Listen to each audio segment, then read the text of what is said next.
सो यहाँ पर question number 15 चलिए इसे भी सॉल्व कर लेते हैं। यहाँ पर दिया हुआ 0.5 हेनरी के शुद्ध प्रेरक में 0.2 एम्पियर की प्रत्यावर्ती धारा है। सो जिसकी आवृत्ति 50 हर्ट्ज है। प्रेरक के सिरों पर वोल्टेज तथा वोल्टेज व धारा में कालांतर ज्ञात कीजिए। सो सिंपली हम लोग यहाँ पर डिफाइन करना है कालांतर और यहाँ पर सिरों पर वोल्टेज। तो सिंपली यहाँ पर लिखते हैं सोल्यूशन और इसका डाटा कुछ लिख लेते हैं। यहाँ पर L = 0.5 हेनरी और I = हो जाएगा 0.2 एम्पियर और यहाँ पर F = 50 हर्ट्ज। सो कुछ इस तरह से हो जाएगा इसका सीन। सो अब यहाँ पर हम लोग लिख देते हैं सोल्यूशन और इस क्वेश्चन को भी सॉल्व कर लेते हैं। सो सॉल्व करने के लिए सिंपली हम लोग यहाँ पर क्या करना होगा, तो यहाँ पर क्या निकालना है हम लोग यहाँ पर देख लेते हैं। सिरों पर वोल्टेज, प्रेरक के सिरों पर वोल्टेज तथा कालांतर निकालना है। तो वोल्टेज निकालने के लिए हम लोग यहाँ पर दो चीज़ों की ज़रूरत पड़ेगी इस फार्मूले के हिसाब से भी। L = हो जाएगा हम लोग का IRMS और इंटू XL। सो सिंपली हम लोग यहाँ पर IRMS तो यहाँ पर मिल चुका है जिसका वैल्यू है, इसको हम लोग IRMS लिख लेते हैं IRMS। और सिंपली XL निकालने के लिए हम लोग XL का फार्मूला लगाएंगे 2πfl। तो XL = हो जाएगा 2π, पाई का मान 3.14 गुणे F का मान हम लोग यहाँ पर लिखेंगे। सो 50 हर्ट्ज है, अब यहाँ पर लिखेंगे 50 और यहाँ पर L का मान 5 × 10⁻⁻1 रख देंगे। अब सिंपली इसको इससे मल्टीप्लाई करा देंगे तो हो जाएगा 10। सो दोस्तों सिंपली हम लोग तभी वही बात पड़ेगी। तो सिंपली यहाँ पर क्या करेंगे, यहाँ पर XL = हो जाएगा 10 और एक पावर गायब हो जाएगा और यहाँ पर आ जाएगा हम लोगों का 1.4 × 5। सो कुछ इस तरह से यहाँ पर सीन हो जाएगा। अब सिंपली यहाँ पर क्या करेंगे, इसे मल्टीप्लाई करा देंगे। तो यहाँ पर मल्टीप्लाई इस कराने के बाद हम लोगों का वैल्यू मिल जाएगा। XL = हो जाएगा 157 ओम। तो कुछ इस तरह से इसका वैल्यू मिल जाएगा हम लोग।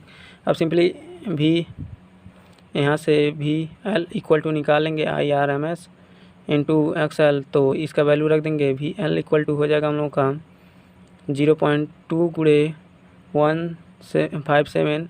तो इसका मल्टीप्लाई इसका दो डबल कर देंगे तो हो जाएगा हम लोग का 3 सो दोस्तों यहाँ पर 1.4 वोल्ट।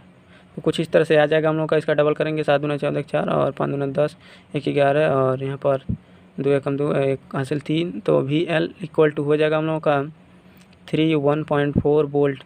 सो कुछ इस तरह से इसका आंसर आ जाएगा हम लोग का। अब आते हैं हम लोग क्वेश्चन नंबर 16 पर। तो यहाँ पर क्वेश्चन नंबर 16 कुछ इस तरह से है। तो चलिए इसे भी सॉल्व कर लेते हैं। यहाँ पर दिया हुआ एक 1 हेनरी की कुंडली। सो दोस्तों यहाँ पर कुंडली बनाई गई है जो कि कॉइल होता है और यहाँ पर 200 वोल्ट 50 हर्ट्ज के प्रत्यावर्ती धारा स्रोत से जुड़ी है। परिपथ में प्रतिघात तथा सो दोस्तों यहाँ पर जो कि यहाँ पर कुंडली है इसमें प्रतिघात तथा धारा व वोल्टेज के बीच कालांतर ज्ञात करना। तो सिंपली हम लोग यहाँ पर क्या करेंगे, प्रतिघात ज्ञात करेंगे और धारा और वोल्टेज के बीच कालांतर ज्ञात करेंगे। तो सिंपली यहाँ पर एक चीज़ और यहाँ पर डिफाइन करना था, वोल्टेज व धारा में कालांतर। तो दोस्तों वोल्टेज व धारा में कालांतर ज्ञात करने के लिए हम लोग यहाँ पर यूज करेंगे 10φ = हो जाएगा ω/L/0। तो दोस्तों यहाँ पर 0 हो जाएगा। सिंपली यहाँ पर क्या करेंगे 10φ = सभी 0 हो जाएगा तो 10φ = हो जाएगा 1090। तो यहाँ पर भाग देंगे तो 90 0 अंश का मान होता है तो φ = निकल के आ जाएगा हम लोगों का 90 डिग्री। तो कुछ इस तरह से यहाँ पर इसका आंसर हो जाएगा।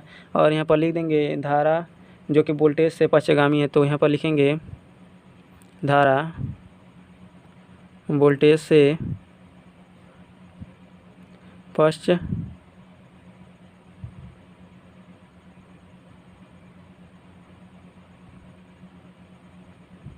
पक्षगामी है। सो कुछ इस तरह से यहाँ पर इसका डिटेल दे देंगे। सो अब हम लोग यहाँ पर इसका कालांतर निकालेंगे और देख सकते हैं यहाँ पर L = दिया हुआ है हम लोग का 1 हेनरी। तो हम लोग यहाँ पर लिखते हैं L = 1 हेनरी, V = 200 वोल्ट और F = 50 हर्ट्ज।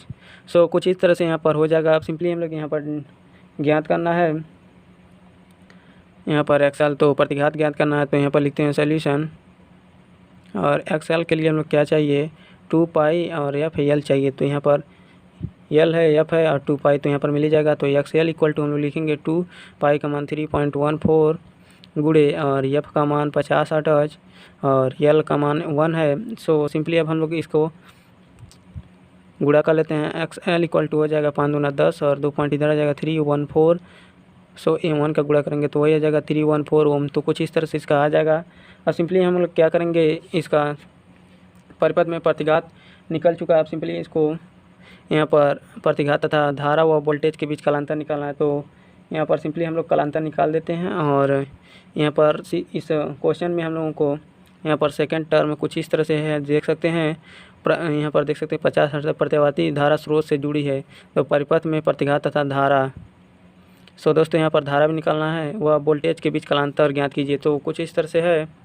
सो दोस्तों यहाँ पर क्वेश्चन में धारा छूट गया था। यहाँ पर देख सकते हैं परिपथ में प्रतिघात का धारा तथा धारा व वोल्टेज के बीच कालांतर ज्ञात करना। तो सिंपली हम लोग धारा निकालने के लिए यहाँ पर फार्मूला यूज करेंगे I0। तो यहाँ पर फर्स्ट टर्म तो यूज हो चुका है हम लोगों का।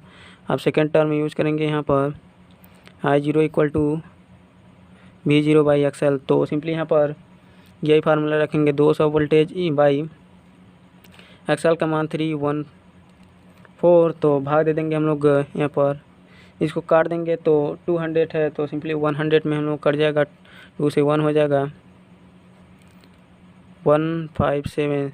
सो अब इसको हम लोग भाग देंगे तो आ जाएगा हम लोगों का I0 इक्वल टू हो जाएगा हम लोगों का 0.6369। तो इसको हम लोग लिख सकते हैं 0.64 एम्पियर।